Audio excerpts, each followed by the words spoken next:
Shangyin, Untitled. Last night's stars, last night's winds, west of the painted chamber, east of the laurel hall. Although not blessed with rainbow phoenix wings, we've learned to fly the space between our hearts. Across the table, we played hide the hook with spring wine's warmth. In teams, we turned to guessing games as candles burned red. Too bad the palace drum calls me back to duty. Horseback to Orchard Terrace. Chaotic tumbleweed. So we continue with poems in the heptasyllabic Liu Shi form by Li Shangyin. He has quite a few here. 1, 2, 3, 4, 5, 6, 7, 8, 9, 10, which make him, I think, tied with Du Fu, the most representative poet in this section of the 300 town poems. This poem of his, like many, like presumably even the one that we talked about in the previous session, is untitled. So it's rather tricky to try to guess just from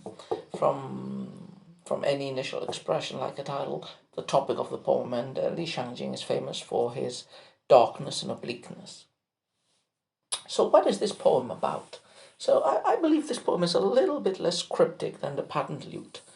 What we have here is the following story. The poetic persona of Li Shangyin is reminiscing an encounter with a woman the previous night. So he probably had some sort of an amorous tryst with an unspecified lady. It was probably a lady of, of beauty and culture. Now the poem starts with an evocation of that tryst and of the feelings that are felt between the poetic persona and this woman, feelings that cannot be shown for one reason or other publicly. So theirs is a night's affair. Maybe the lady is married or whatever, or maybe she's just not available to the poet during the day, or does not want to show herself in league with the poet for whatever reason.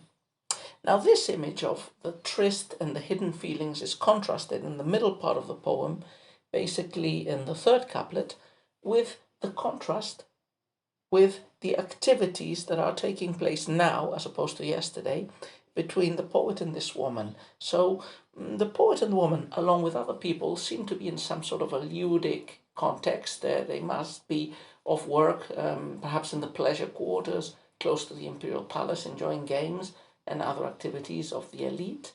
The third couplet describes as these games, these amusements of the Shangyin upper class, all through the night. And these pleasures get interrupted at the end of the poem in the last couplet. A drum sounds. Li Shangyin has to go back to his official duties as a scholar official. Basically, he has to go back to the palace library. So, that could be said to be the general topic of the poem. Let's now take a look at it couplet by couplet. So, this would be the general interpretation. We shouldn't push the biographical interpretation of this poem too far. It might be just an exercise in fancy by the poet, which does not refer to any specific tryst, or it might represent the imaginations of the poem, or his misperception that this woman with whom he might have enjoyed a little bit of conversation and chatter and even lonely company the night before, she might not reciprocate the feelings that the poetic persona seems to be feeling for her. And, all his speculations about her feeling and having to hide her feelings, might be just castles in the air. But anyway, that's the story that we're meant to take in the literal and the direct reading of the poem to take in. Okay, let's go as usual couplet by couplet. So the first couplet, last night's stars, last night's winds. west of the Painted Chamber, east of the Laurel Hall. So the first couplet begins rather ambiguously. It describes what happened last night, but it doesn't go into much details. We get some exterior elements, some items that would have been perceived at night outside. So it was a nice starry sky, a little bit windy, so perhaps spring or autumn, which are generally the seasons generally associated with a little bit of wind at night. But, relatively pleasant and beautiful elements in yesterday's night are being evoked in the first line. West of the Painted Chamber, east of the Laurel Hall. The second line seems to locate us. The location elements, are not very specific. So Painted Chamber and Laurel Hall, I think were pretty generic names for just rich houses, houses of they're not specific buildings of the Imperial Palace as far as I'm aware. They're just typical expressions for beautiful houses. Painted Chamber, any painted house or a house with paintings. And Laurel Hall, well, a hall probably decorated with wooden panels, perhaps acacia wooden panels. But anyway, between these two buildings, last night's stars and last night's winds were enjoyed. So we get an image of some leisure, some partying, or at least some kind of pleasure outing that took place last night. Probably took place partially inside those buildings, the Painted Chamber and the Laurel Hall, but also in between, enjoying a nice, cool spring night or autumn night. But as yet, this is all pretty unspecific. We don't know who were enjoying those spaces in that time yesterday night. We move on to the second couplet, which should be the first parallelistic one. Although not blessed with rainbow phoenix wings, we've learned to fly the space between our hearts. So the second couplet seems to illuminate a little bit more who might be the people who had a nice night together the previous night.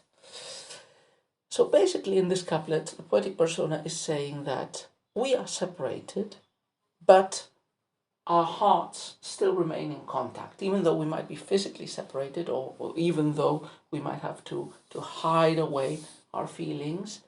Our hearts, the space between our hearts is a space that we can fly in the imagination, in dreams, or with our mind, as if we had wonderful phoenix wings. Phoenix is one of the mythical animals that appears a lot in Chinese poetry. It's also associated generally with females, the dragon being a male force, a symbol for the emperor, the phoenix being a female force, the symbol of the empress.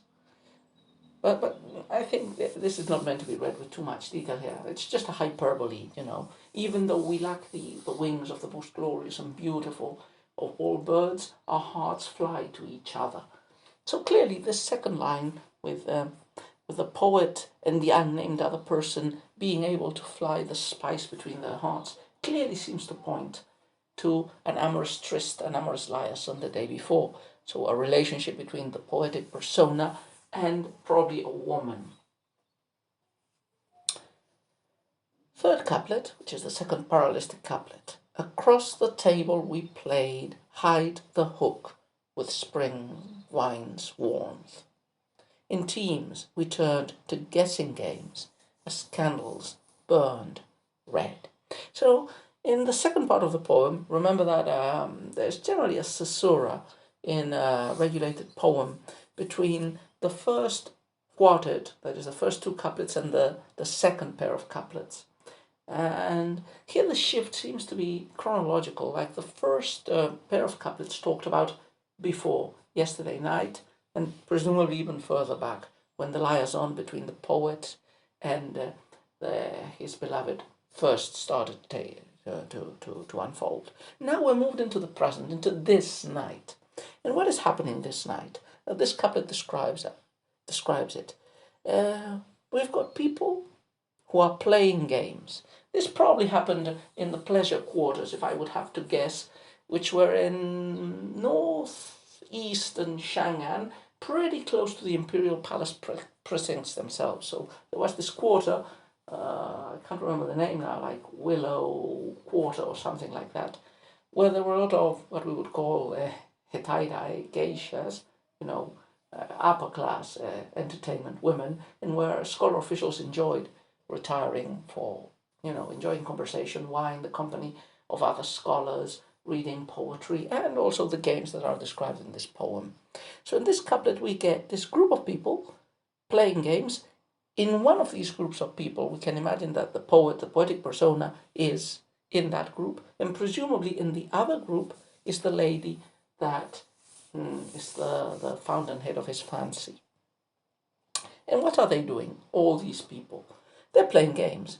So across the table we played hide the hook, and in teams we turned to guessing games. So these would have been part of the games associated with this core, with this aristocratic and scholar official culture in a refined and cosmopolitan city like Shangyin, eating and drinking foreign luxurious foodstuffs, reciting poetry, playing elegant games. So hide the hook, from what I've read, is a game in which one member of the opposite team is hiding a hook, and the members of the other team have to guess who is holding it. I don't know how it specifically works, maybe with questions. And the other game was a guessing game, so probably something like riddles, playing with riddles. Anyway, these games take place, and I think there is a subtext here, which is I wouldn't say suffering, but there's the slight probably discomfort of the poet and his beloved, because they're not able to communicate. They're in a group. They have to probably hide their feelings. So they're playing. So even though they are enjoying in a way each other's company, they can't enjoy it like they enjoyed it yesterday night. And the images that appear at the end of the couplet, after the games, that is, we played hide the hook with spring wine's warmth, and we turned to guessing games as candles burned red. I think the images that appear at the end of the couplet seem to hint at this hidden love in the midst of games and revelry, hidden and pent-up emotions that lie under the surface. So the candles burning red, there would have been maybe scented candles or beautiful candles. They're being consumed because the games take place all through the night. At the same time, the candle burning red, emitting wax tears of blood, would have been an adequate symbol for the poet maybe suffering from pent-up feelings and from not being able to, enjoy the intimate company of his beloved. The previous image, spring wine's warmth, probably points to, well, it locates us more strictly in the season, so it's probably spring. Spring is the season of love, and we might imagine that the members of this rowdy party would have been drinking wine, which was pretty common in Shangyin. Even grape wine started to appear there, although wine generally in Chinese poems refers to rice wine. But, this drinking of wine with spring wine's warmth, I think this presents the contrast. The warmth of the spring wine that they're enjoying, maybe is connected to the happiness, the pleasure of being able to see the beloved and to being close to her. But the candles are burning red. Feelings have to be hidden. And this is not the ideal state of being with his beloved that the poet would probably like. He would probably prefer something like the previous night when they were alone and not in the company of other people. But he's still enjoying it, presumably. But from this gilded entertainment, a jarring note breaks the scene and changes the development, the denouement of the poem. Because duty calls. After all, the poet is a scholar official. Too bad, the palace drum called me back to duty. Horseback to Orchard Terrace. Chaotic tumbleweed. So the drum sounds, I imagine the imperial palace included these huge drums at the gates of the imperial city that were rung to indicate that, it was time for the scholar officials to enter the court or to leave. So it's probably now, after a late night of entertainment, it's probably early morning. The drums are sounding, so Li Shangyin realizes, oh, bugger, I have to go back to work in the palace. So the night of entertainment and of company with my partial company with my beloved has drawn to an end. I have to go back to duty. He is a scholar official after all. So horseback to Orchard Terrace. So he rides his horse and goes to the Orchard Terrace. Orchard Terrace was the poetic name for the Imperial Library during most of the Tang Dynasty. So this would allow, even if no other elements were present, this would probably allow us to chronologically locate this poem to the time in which Li Shangyin was serving as a proofreader in the Imperial Library. So there he goes to the Orchard Terrace, and the last image, chaotic tumbleweed, presents us with a very conventional image of the scholar official. He is a chaotic tumbleweed. He is pushed back and forth, rootless, severed from family or love or pleasure, because he is a civil servant and must serve his emperor. This is a common image. We've encountered it before. It appears very frequently in classical Chinese poetry, and it's applied to many people, but scholar officials enjoy the image. I think we've talked about the contrast, the tension that a Confucian scholar official has between serving the empire and therefore subjecting himself to, being sent to postings in the remotest borders of the empire, like months on horseback away from civilized intercourse and company, having to spend years among savages, far from the capital or far from the family. And this duty, the imperial service is, it's one of the highest virtues in Confucian philosophy. But at the same time, it rings antagonistically with another of the key values of the Confucian tradition, which is family over everything. One should be close to one family. One should be close to one's parents. One should wish to have his roots firmly attached to his soil, to his clan, to the place where he is. And, it's a convention, although it might have been partially felt, but it's a convention of classical Chinese poetry that any travel is always depressing. All travel poems, almost all travel poems in the Chinese tradition are depressing poems of a poet lamenting being far from loved ones, from home, afraid of dying, away from the loved ones, and not being buried in the family plot. So the poem ends with that sad, melancholy note as well. In this case, it's not a big parting. The poet is only going to the imperial city to do his duties, but, it ends with this, sad, melancholy note. And I think it has been contrived very successfully in the poem to break the spell of this night of pleasure with the ringing of the drum and the tumbleweed poet going to serve at court. So, quite a nice poem, and quite less hermetic and cryptic than the previous one, and probably because of that, easier to enjoy.